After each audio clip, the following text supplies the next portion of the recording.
Centerville, New Jersey was the place that all those blue-collar songwriters wrote about. It was really great, middle America, suburbia, white picket fence, ethnic background, blue-collar as blue can be. I don't recall kids going to college out of high school, and if they did, it was the local college. Everybody I knew, my 3 buddies, had to join the Navy. That was the way out of town.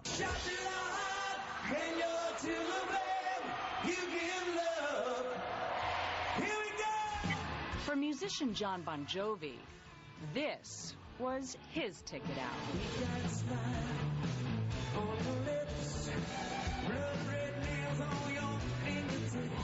And today, at age 44, after more than 2 decades of his blue-collar brand of rock, John Bon Jovi and the band that shares his name have not only survived, but show little sign of slowing down.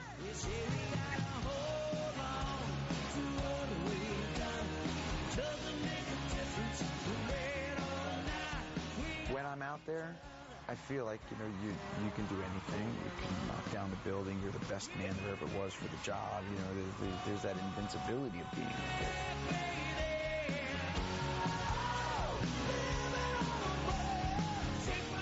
If the night's perfect, I'm not even there.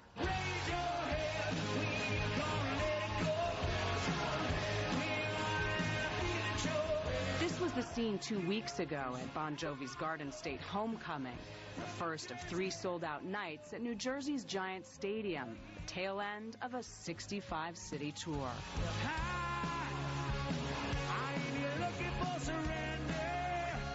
How close is that guy on stage that's flirtatious and, you know, so charismatic to this guy? It's the same person. Same guy. Same exact guy. One thing I never could be on this stage was a character. If I would have showed up with my baseball cap backwards and, you know, and pretended to be what was fashionable, I would expect you to walk in here and go, nonsense. You could like or dislike everything I've stood for 25 years, but one thing you'll never be able to say is it was disingenuous.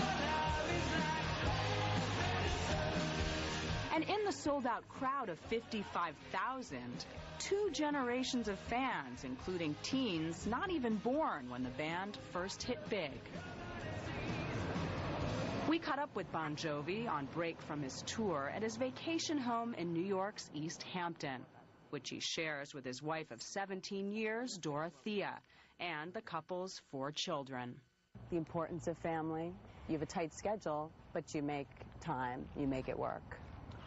It's not easy. No. I think that the child rearing is all credited to my wife. I've been told that we have good kids. Yeah. I am blessed with the opportunity to have a profession that I love. I probably would have done forever for nothing.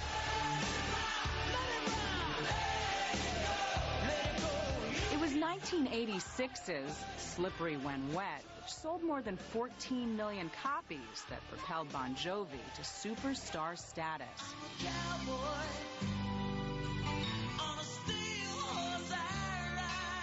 Before that, Bon Jovi was just another kid who, after picking up the guitar at 14, dreamed of becoming a musician, like local New Jersey legends, the E Street Band and Southside Johnny.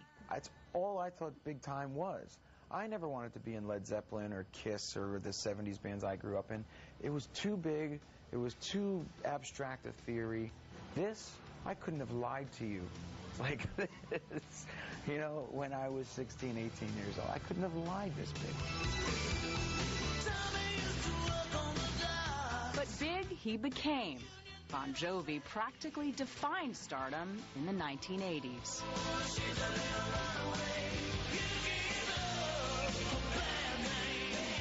As the band entered the early 90s, the musical landscape shifted. The days of hard rock and big hair were out. Grunge and hip-hop were in. I turned 30 that year, it was 1992. I was tired of the long hair. I had a much clearer overview of who and what I was and what we were and what we were going to do in this next chapter if the guys would have the faith in me.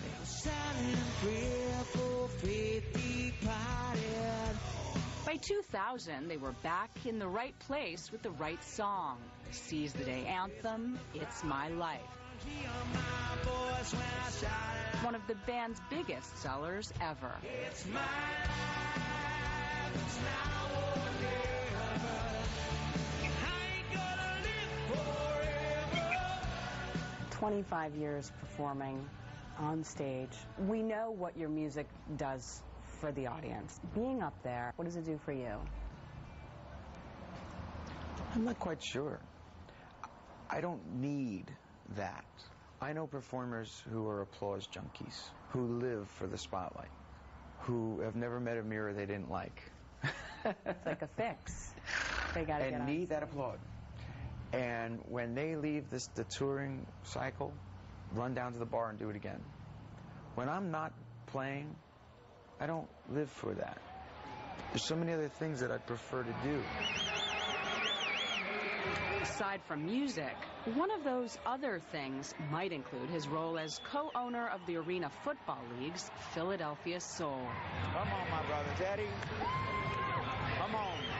Here he is, earlier this year, the football enthusiast, as a hands-on owner in a fan-friendly league, autographing 1,500 footballs for season ticket holders. Thank you, John. You got it. My shirt. Greeting fans. That's what I need. A couple of nights to play this. Come on, I gotta get a picture. And cheering on his squad. What's the call? Interference? This was a lark, but now it's become a love. And I just have the best time. Did you ever want to be a player? Did you want to be a When player? I was younger and dumber.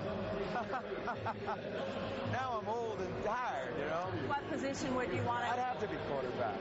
I'm an egomaniacal leader of men. I need to be quarterback. And you think you could take a hit? No!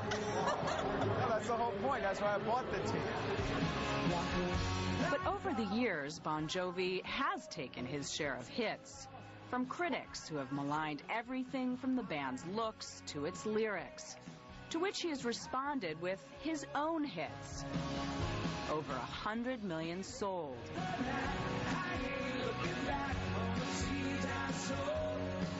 And in May, Bon Jovi became the first rock group to top the country charts with the single, Who Says You Can't Go Home.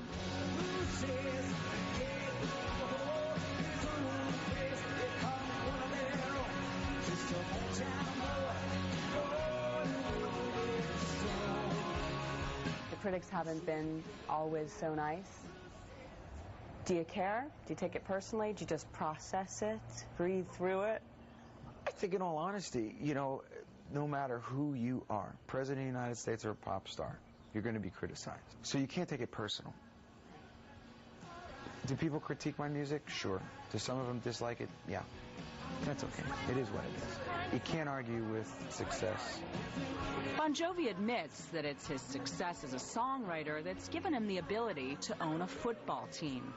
But he says it's his love of home, family, and community that finds him focusing on yet another passion, working with Habitat for Humanity to build housing for the working poor in a North Philadelphia neighborhood. So we are at 17th and Monument in what we call Soulville. There's the heart of Philadelphia. I've always been a great supporter of community, and having this football team before I sold a ticket, I knew that the way to ingratiate ourselves to the community was to be a part of it, a real part of it, not just a carpetbagger who comes in and talks about sports, but to say, what do you need? This is one of the bedrooms, and Nice. it's bigger than the room I grew up in. Music, I want to give back to a band, and homelessness issues, I want to build homes, and you know, whatever it takes, I'm in a place to do it. Look at this little girl outside jumping rope on her porch. You know, it's the innocence right there, and you don't want it to be lost. World's hard enough. So, musician, team owner, philanthropist, what's next? The beauty of it is I don't know. If you would have told me I would have owned a football team, I would have laughed. If you would have told me I'd have been here after 25 years of record making, I would have laughed. So if you told me that tomorrow I was going to be the President of the United States, I'd laugh. You know you make me wanna shout. Keep my ears open. And to his critics, Bon Jovi offers a defiant smirk, like the one that graces the band's current release, a smirk that's